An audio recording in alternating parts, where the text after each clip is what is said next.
Elle est là, c'est le principal enseignement pour vous de la soirée?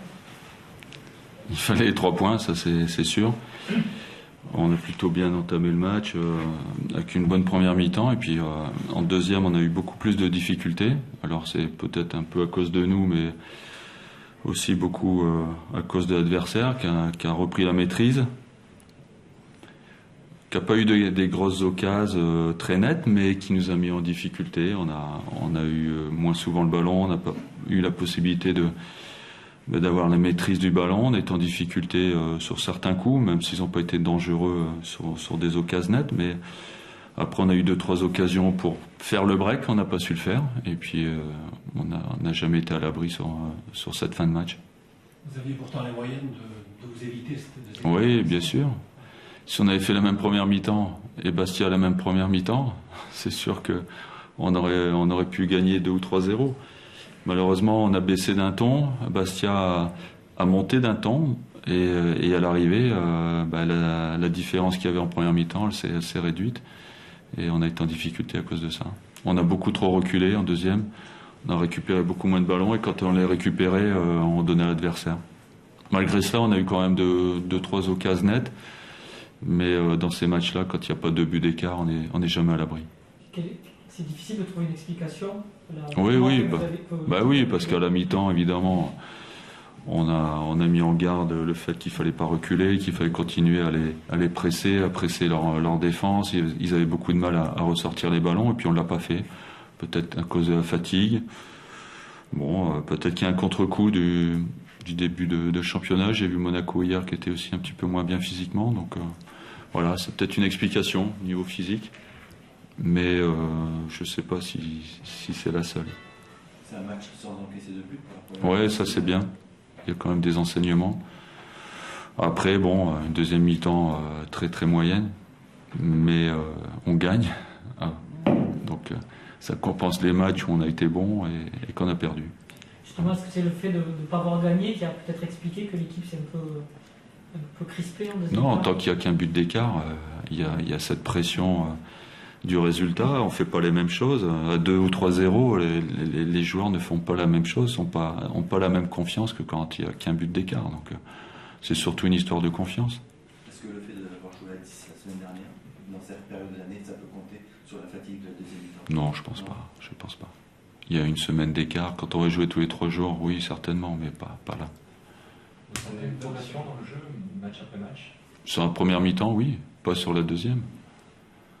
Donc, si on veut être positif, je vais leur parler de la première mi-temps. S'il faut rectifier les choses, je fais un montage sur la deuxième. Donc, il y a du pour et du contre. Maintenant, on aimerait bien gagner en faisant 90 bonnes minutes. Vous n'avez pas eu peur sur le coup franc des arrêts de jeu? Si, je pensais qu'il allait frapper direct. Bon, surtout qu'il y a une bonne frappe qui est chez Roux. Voilà. Mais on a toujours peur sur le banc.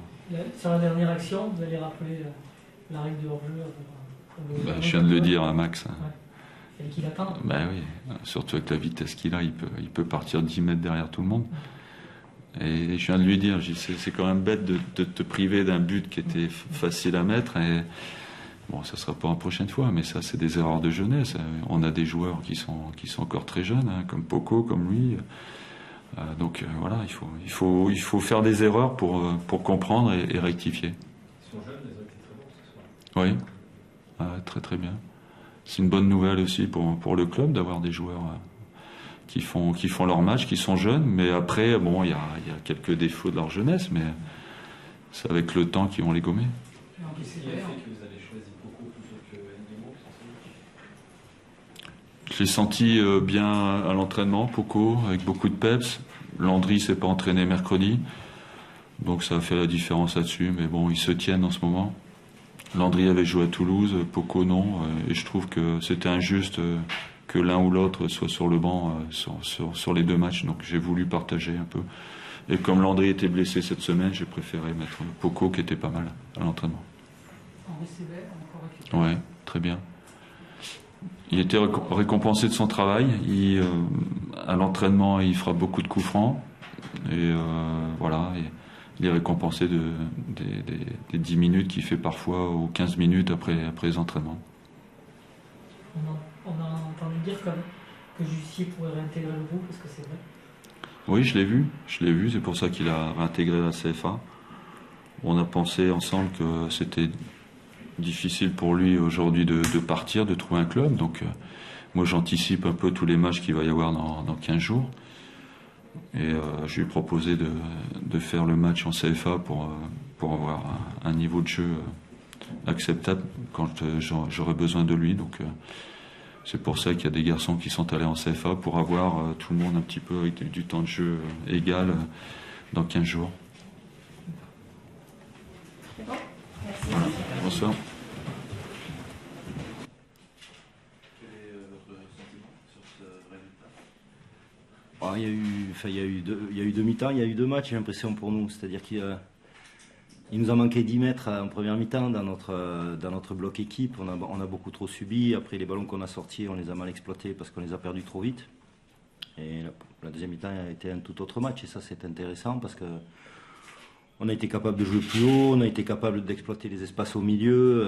Et voilà, on a simplement pêché dans la finition. Mais ce qui est intéressant sur les 3 matchs qu'on vient de faire, c'est qu'on est consistant sur les 90 minutes. Et ça, c'est une vraie avancée par rapport au passé, par rapport à la saison précédente. Et c'est important. On va vraiment reparler de la deuxième mi-temps parce qu'il y a vraiment beaucoup de choses intéressantes. En plus, c'est dommage parce que je pense que Bordeaux a été nettement meilleur sur ses 2 premiers matchs et qu'ils ont été en difficulté. On a su les mettre en difficulté en deuxième mi-temps et je pense qu'on aurait mérité de ramener le point du match nul sur cette deuxième mi-temps-là qui est quand même porteuse d'espoir pour l'avenir pour nous, parce qu'on a vraiment tiré les enseignements et œuvré dans ce sens-là. C'est étonnant de faire 2 mi-temps différents, tout comme Bordeaux qui a fait 2 mi-temps différents. Ouais, il faudra poser la question à Francis après. Oui, très sincèrement, c'est les 10 mètres du départ, quoi. C'est pas ce qu'on voulait faire, hein. On voulait jouer un peu plus haut. Après, c'est vrai qu'en début de saison, il y a pas mal de changements d'un match à l'autre. Nous, on a eu beaucoup de changements à l'intersaison, donc il faut qu'on trouve les bons repères, les bons réglages au niveau du bloc équipe, quoi. Voilà. Après, il y a des choses qu'on souhaite faire, mais il faut un peu de temps pour bien se caler. Et cette première mi-temps, je pense que c'est ça. Je crois aussi qu'il y a des joueurs qui découvrent ce genre d'ambiance, enfin ce genre de match où on sait que l'adversaire est de qualité. Je pense qu'il y a une petite appréhension aussi, quoi. Et après, en deuxième mi-temps, ça a été nettement mieux. Et encore une fois, je trouve que c'est bien parce qu'on était consistant pendant 90 minutes. Il y avait des choix forts faits dans la composition de l'équipe, avec des joueurs comme Wadi sur le banc. Au final, après la première mi-temps, il y a des regrets, ou alors justement ça permet de se projeter sur l'avenir et de savoir vraiment. Non, il n'y a jamais de regrets, parce qu'effectivement, les gens viennent au match et puis découvrent un match. Moi, je lis mon groupe semaine après semaine, je lis aussi le jeu des adversaires, et le regret, il est sur notre première mi-temps, sur ce bloc qui est 10 mètres trop bas, il est là. Après, on connaît la qualité de cette équipe de Bordeaux qui est capable d'être dangereuse dans tous les domaines, c'est-à-dire elle est capable de combiner sur les côtés, elle est capable de passer d'un côté à l'autre, elle est capable de jouer long avec Diabaté, donc il y avait beaucoup de problèmes à régler par rapport à eux. Ce qu'on a bien su faire, je trouve, et qu'on a mieux fait en deuxième quand on a été un peu plus haut. Donc non, on avance, l'équipe est en construction. Il est intéressant de voir certains joueurs, certaines situations. Et voilà, non, il n'y a pas de regret. Le regret, c'est de perdre le match. Un point positif, c'est l'association François Modeste, Sébastien Skilin. Ouais. C'est plutôt bien passé. Oui, mais ça aussi, c'est aussi un élément pour lequel on ne gagne pas ce match, je pense, parce que François a débuté en compétition.